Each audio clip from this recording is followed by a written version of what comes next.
Allan, a 2-1 defeat here against Hibs this afternoon. What was your overall thoughts on the match? I think if anybody was at the match would say how well the players played. Passed the ball really well, especially second half. I thought when it went to one each, we were the only team that was going to go on and win the game. So we're really disappointed to come away with a defeat. When you look at a performance like that, where you've came to a place like this, you've been brave, you've been bold, you've put two up front, you've attempted to get the win as you always do. Do you feel proud despite the defeat that you've pushed the supposed title favourites so close? I think so. I'm proud of the players, the way they played, the way the energy they showed, the belief they showed, and that should hold us in good stead for the rest of the season. Because there's no much tougher test than this. It's a hard place to come, and the boys showed that they can handle that.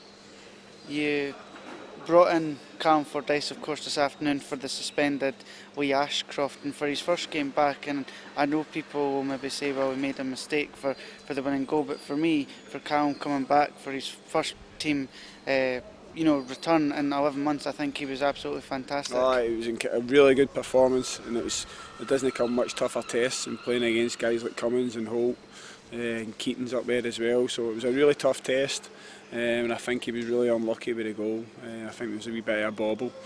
He done really well, and it's great to have him back. Of course, the first goal as well will go down as an own goal. I think it was Richard's Everton that got the final touch. Is that a disappointing factor that the game has been decided by individual errors? It is, especially when you see how much effort we put into the game. Individual errors are costing us dearly. But you've got to learn for that. Sometimes you go through wee phases like that in the season. You've just got to make sure that you don't let it affect you, because there's a lot of games still to go. I thought Gavin Riley was calm and composed when he went through one-on-one. Great finish, his first competitive goal for the club, and you'll just be hoping this kick starts a run of goals for him, because that just showed how good a striker he is. He is. If you put the balls into the areas that he can hurt them, wee balls in behind. He's a good finisher, and it's great to see him. It was a quality goal, great pass, and obviously a really good finish. And as I said, at that point you can see the Hibs crowd starting to go on their back. We were going forward, we looked really dangerous, so a lot of positives to take for the game, but we've got to learn from the wee mistakes as well.